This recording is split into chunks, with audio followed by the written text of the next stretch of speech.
everyone, it's Bethany. Welcome back to my channel. In this video, we are going to be making Sublimation mouse pads. They are so easy to make and they turn out so cute. So this first one is a little floral one that I did. I love how it turned out, so pretty, and I love the colors.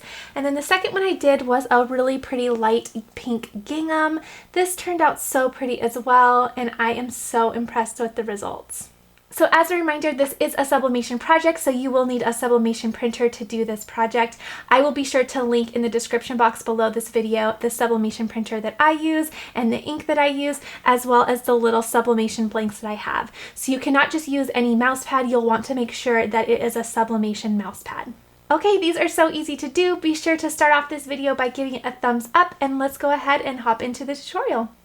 So here we are in Sawgrass Creative Studio. This is a software that accompanies the Sawgrass sublimation printers, and this is the software that I am going to use to get my design all ready to be printed out on my sublimation printer. I'll go ahead and link my printer below in case you would like to know exactly what printer and what ink I am using, as well as my sublimation blanks that I'm using in this video. So I am over in Blank Products, which is just the top button on the left side of the screen, and this is just an area where you can find templates to design on so that you can get the perfect template printed on your machine to then sublimate onto the blank that you have in front of you. So I'm going to go ahead and just search for mouse pad in the little search bar. The one I am using is a circular mouse pad, so you're just going to go through here and find the mouse pad that is closest to what you are sublimating on. I'm going to go ahead and select this right here, and then I can see my template right here. So this is the template that I will use to place my design on, and it shows me my border area and where I can design within. So then I'm going to go over to galleries, and I'm going to go to my images. Now I already uploaded the images that I am going to use. You can also do photos as well. So if you wanted to do a photo, then you would just upload your photo in this section as well. I will just be doing some design prints in this tutorial, but know that you can do photos as well. They would make a really fun gift. So I'll be doing two today. I'm going to do this pretty gingham and then this pretty floral as well.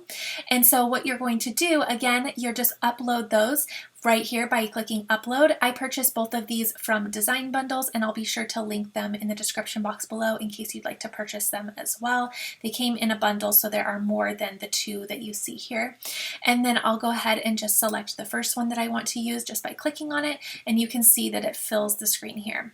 Now you can take and make it bigger if you wanted that gingham print to be bigger, or you can make it smaller. Again, you just want to stay within that border area. So I actually like how it was placed on there originally, so that is what I'm going to do. And then what I can do is simply say print. Then my print setting box will open up.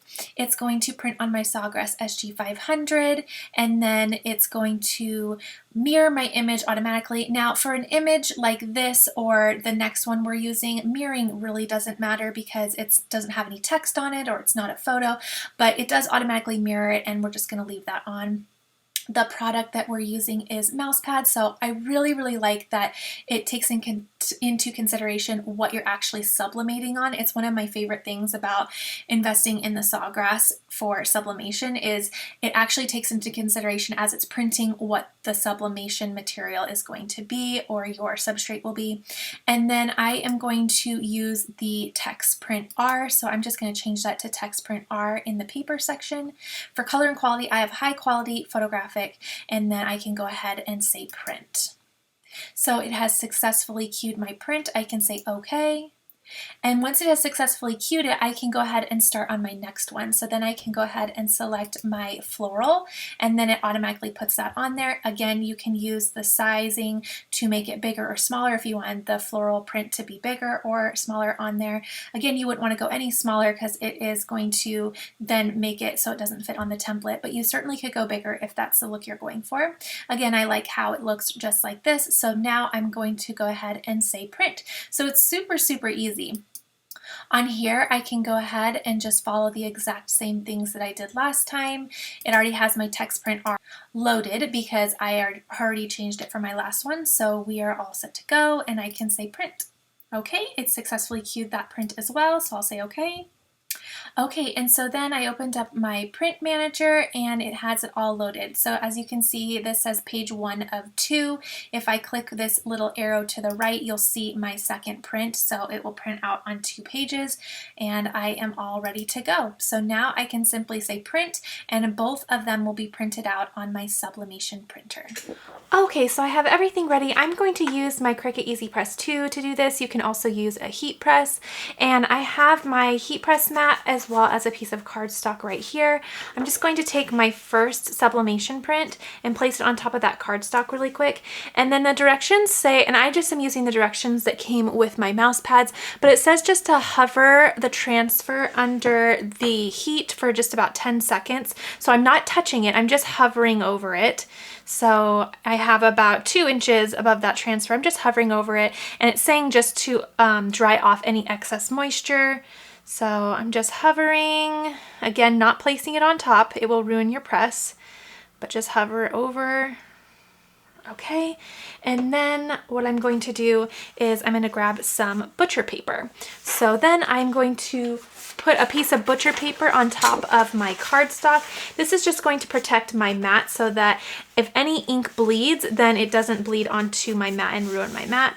So I have my mat, cardstock, piece of butcher paper, then I have my print. But first I'm going to grab my little mouse pad here, and I'm going to place that right on top of my butcher paper. Then I'm going to take my lint roller and I'm just gonna lint roll over the top and make sure that there's no lint on the surface. So you will see 2 sides to your substrate. One side is the rubber side. That's not the side you want to use. You want to use the white side. So the white side is face up. That's the side you will put your sublimation print onto. Okay, so again, heat press mat, cardstock, butcher paper, substrate face up with the white side face up, and then we're going to take our sublimation print and place that side down. And it doesn't say to do any preheating, so I won't do that. But what I'm going to do is I'm going to just take this and put it this way really quick so I can apply my heat transfer tape.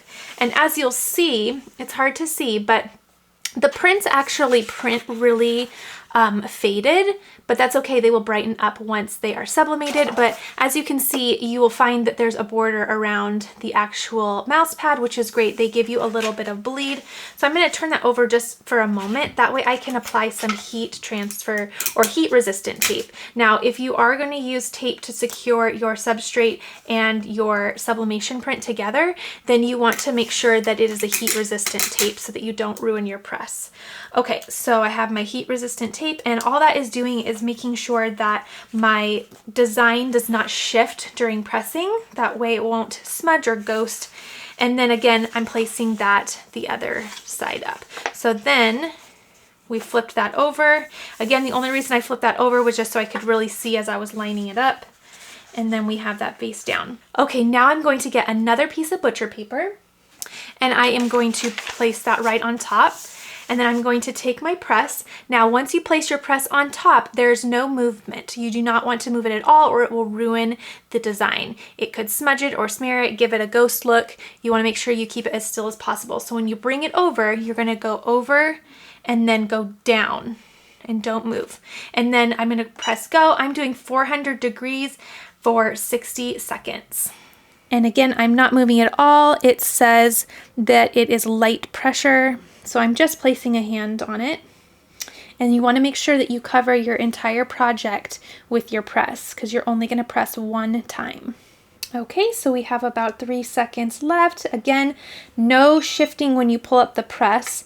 So I'm just going to pull it straight up, replace it back on my base, and then we can see our project. So I'm going to take off this butcher paper. And it's going to be really hot, so we want to make sure we're really careful, but look how it turned out. How cute is that? Now, if you look at the sublimation print, you can see where it took the ink, and then you can see that bleed line where it left the ink on, and you can see how much it brightened that up. But how cute did that turn out? So it's hot, so you want to make sure that you don't burn yourself, so let it cool down, and then we're going to do the second one. Okay, so I'm just gonna grab some little silicone oven mitts, that way I don't burn myself, and I'll just transfer this over to another heat mat to let that cool so we can begin our second one. Now you'll notice that there was some ink that actually imprinted onto that butcher paper, so I'm going to throw this away because I do not want that ink to transfer onto my next project. It looks like this has no ink on it, so I can go ahead and reuse that for my next project. Okay, so once again, I'm just gonna hover over my design. So I'm doing like this, just so you can get a visual. And it's just drying that ink to make sure that it's moisture free. Again, do not touch it, it will ruin your machine. Just hover over that. I also forgot to mention that I do have a well-ventilated area that I'm working in. I like to make sure that the windows or doors are open, so I have a nice well-ventilated area, and that's why if you hear some birds chirping, then you will hear that behind me. Okay, so now I have my cardstock again. I also have my clean piece of butcher paper. Again, I replaced that because I noticed ink on my last one. I don't want that to transfer over to my next project. And then I'm going to place my mouse pad, and I'll really quickly just give that a lint roll. Make sure there's no lint. Okay, and then once again, I'm just going to take my sublimated print, and I'm going to place the white side onto the print side. And again, we have that border bleed area, so it compensates so that our entire mouse pad will be sublimated. And then again, heat resistant tape just to make sure nothing moves while pressing, just like this. Okay, and then turn this upside down so that it is substrate down and paper side up. So as a reminder, and I know I'm reminding a lot, but I want to make sure you know the order here. We have a heat press mat. I like to put cardstock down, butcher paper, the mouse pad, and then the print. I'll retape that. Okay, there we go. And then the sublimation paper. Okay, then we have another piece of butcher paper right on top of that.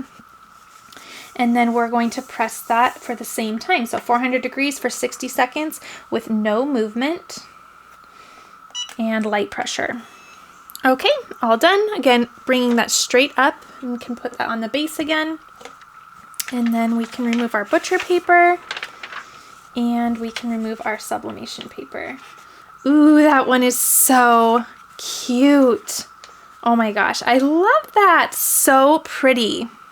So again, it's very, very hot, so let it cool. And then you can see once more where the ink was transferred and then where that little bleed line was.